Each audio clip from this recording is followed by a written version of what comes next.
What do these things have in common?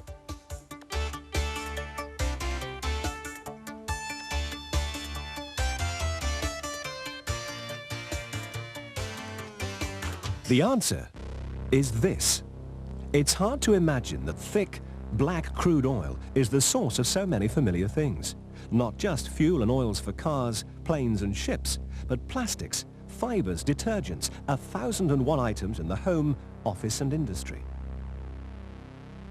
How do so many things come from one rather unpleasant and smelly liquid? That's a difficult question, but it happens here. In this industrial complex, crude oil is broken down into its constituent parts, dozens of products from a single raw material. It wasn't always like this. When the world's first oil well spouted black gold in Pennsylvania in 1859, there was great celebration. Why was it so important? What did they want the oil for? The answer was as a fuel for oil lamps. The traditional fuel, whale oil, was in short supply and had become very expensive. A substitute needed to be found. The specification of the substitute was known. It had to be in liquid form at room temperature. It had to be volatile, so that its vapors would be easy to ignite. It had to be capable of rising up the wick of the lamp. It must burn with a clean flame, not too smoky. They knew that the replacement was to be found in crude oil, a compound called kerosene. But first, it had to be extracted from the oil. How could that be done? The method they used was distillation. Distillation of liquids was common in the 19th century.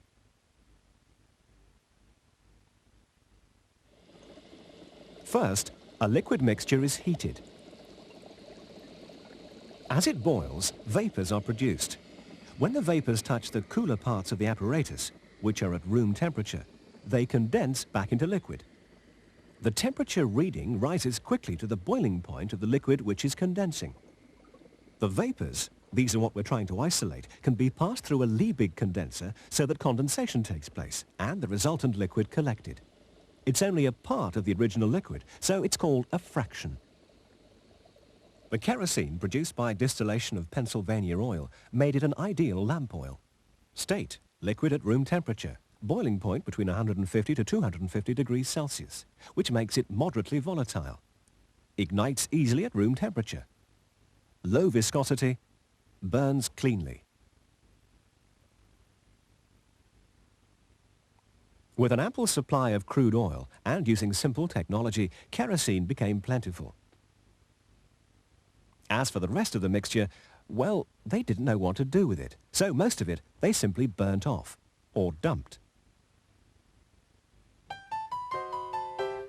25 years later came an invention which would change the world and have enormous consequences for the growing oil refining industry. The invention was the internal combustion engine, which made the motor car a reality. A fuel was needed to drive the new engine. Kerosene was tried, but the mixture wouldn't ignite easily. It wasn't volatile enough. No, the specification was different from kerosene. State, liquid at room temperature. Boiling point, 30 to 80 degrees Celsius, which gives it high volatility. That makes for rapid evaporation, so ignition is easy. Viscosity, very low. Flame, clean. The answer was locked into the crude oil. But to get more out of that, they had to improve on the distillation process. This is a basic fractionating column. Using this, a mixture of liquids can be separated. When the mixture is heated, the vapors of the liquids boil off at different temperatures because they have different boiling points. The first stage of the process is when the vapors touch the glass tubes within the column and condense. The temperature there is 82 degrees Celsius. So far, it's simple distillation. The vapors are condensed by passing them through a Liebig condenser.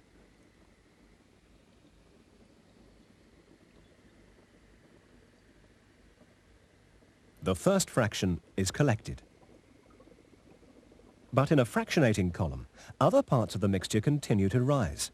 Higher up at 67 degrees, another liquid condenses. It's a second fraction. A temperature gradient has been produced with a higher temperature at the bottom and a lower temperature at the top. The new product the early refiners obtained from fractionation was gasoline, which we know as petrol, and that technology is the basis of the oil refining industry today. The Shell Oil refinery at Stanlow in Cheshire is one of the largest in Britain. It can process over 35,000 tonnes of crude oil a day. Most of the oil to be processed at Stanlow is brought by tanker from the Brent oil field in the North Sea.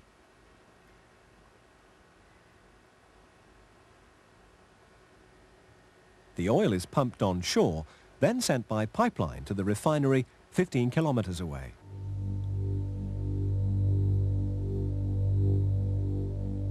This is the main crude oil distillation unit at Stanlow.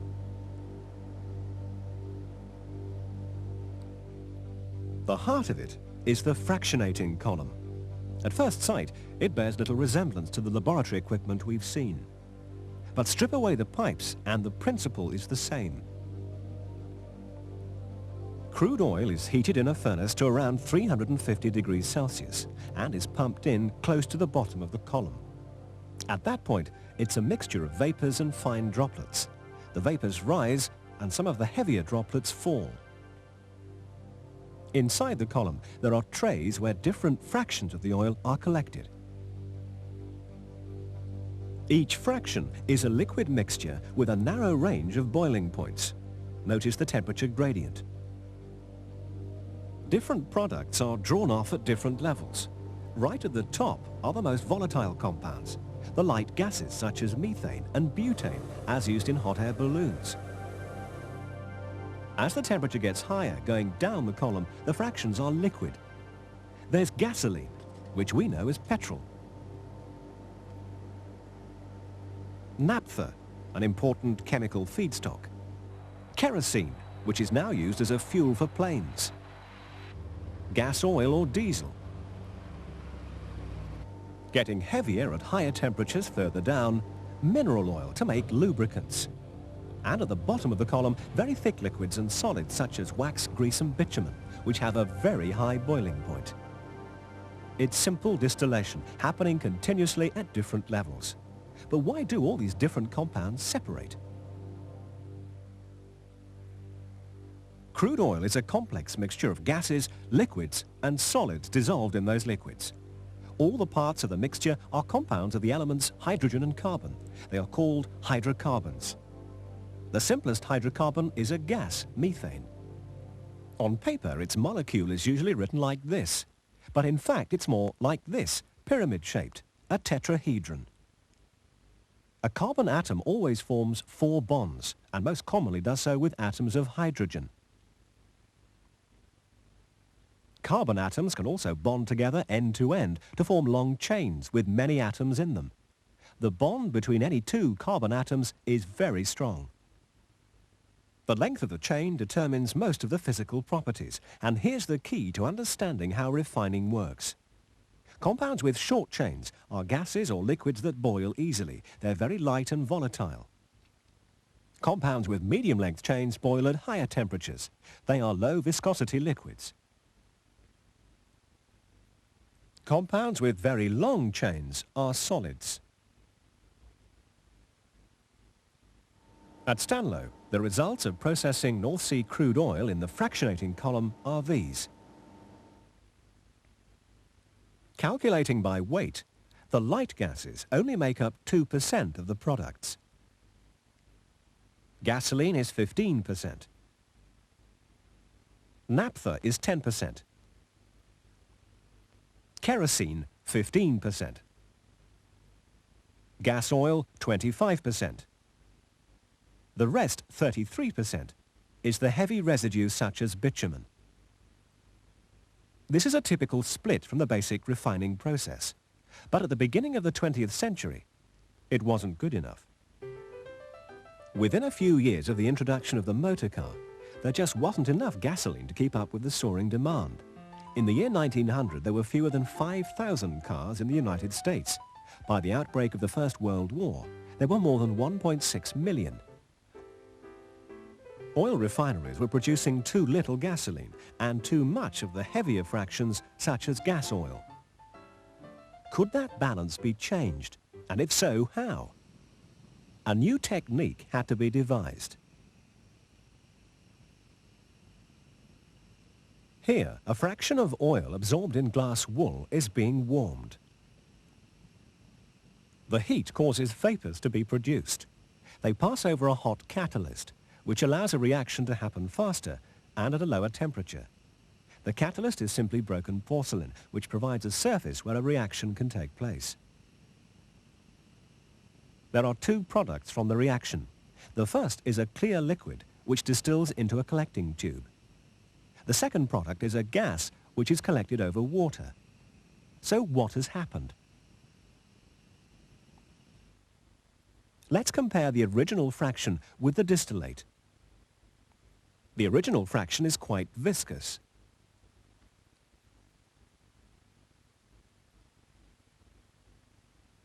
The distillate is not.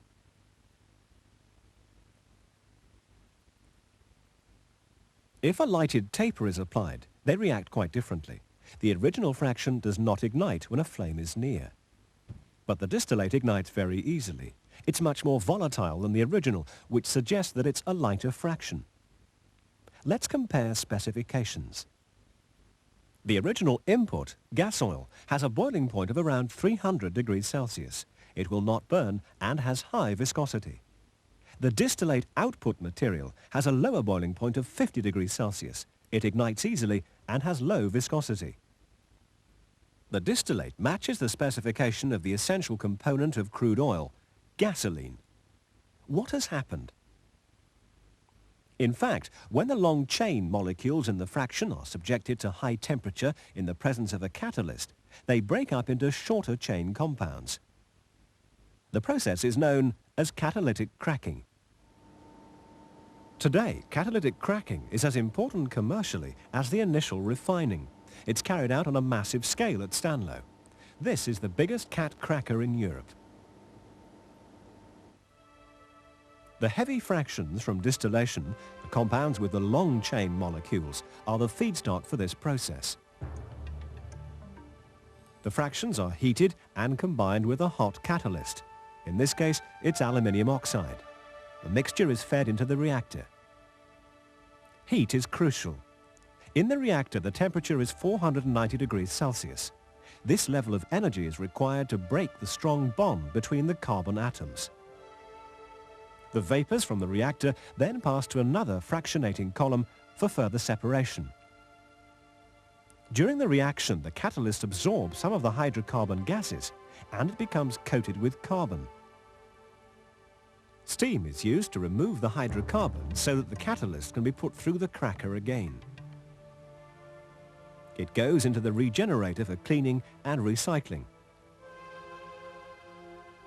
Catalytic cracking significantly alters the balance of the products from North Sea oil refining. The percentage of gasoline has more than doubled to 32%. And there's a new group of products altogether, alkenes. Where have they come from? Let's go back to our cracking experiment. Remember the gas that was produced? We're going to test it with bromine water, which decolorizes in the presence of alkenes. If we shake the original liquid with bromine water, there is no change in color. If we put the bromine water into the tube containing the gas, the solution loses its color. So, what does that tell us? The cracking process seems to release some compounds which are not even found in the original crude oil. What happens is this. When heat is applied to a chain with, for instance, 10 carbon atoms, it splits to form a shorter chain with 8 carbons and a new compound which has 2 carbons but only 4 hydrogen atoms. In order to form 4 bonds, the carbon atoms are joined by a double bond, which changes the properties of the substance considerably. The new substance is a gas, ethene. But once again, when it was first produced, there was no use for it, so it was burnt off. But all that changed by accident in 1932. A series of experiments on chemical reactions under very high pressure was being conducted at ICI in Cheshire. One of the reactants was ethene.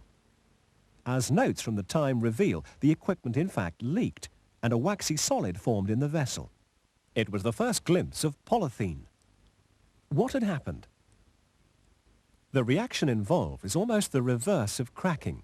This time, lots of hydrocarbon molecules will join to form a new compound. One of the two double bonds in the ethene molecule breaks, leaving a single bond. This enables molecules of ethene to join together end to end to form a very long molecule of polyethene, or polythene.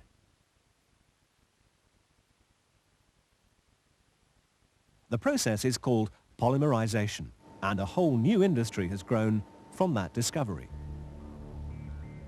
At the Shell Chemicals plant near Manchester, ethene from oil begins the polymerization process as a gas. It's fed into a pressure chamber, where it's compressed to 3,000 atmospheres or bars.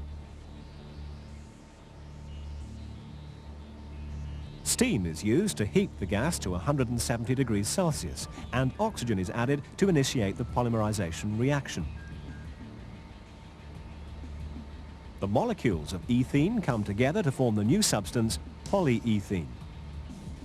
The liquid polyethene is extruded and sliced into tiny granules called nibs. The nibs are the end product for this plant.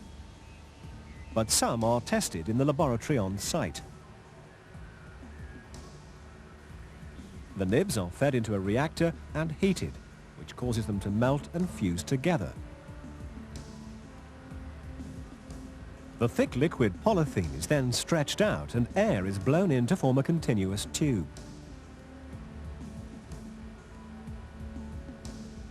The purpose of the test is to ensure that the polythene nibs meet the correct specifications for the industries that will be using them.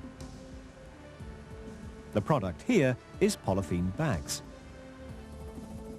Polymerization is just one of the many ways to make use of the products of refining oil. It's a multi-million-pound multinational business and fiercely competitive. But every column and every pipe of this refinery is controlled by a sophisticated computer program. The computer is fed with data on the latest prices of raw materials and end products. It then works out how to make the biggest profits and tells the refinery how to do it. Simple as that. Just about everything that we can get from the original refining of crude oil is made use of. There's only one problem. The oil will eventually run out. So what's going to take its place?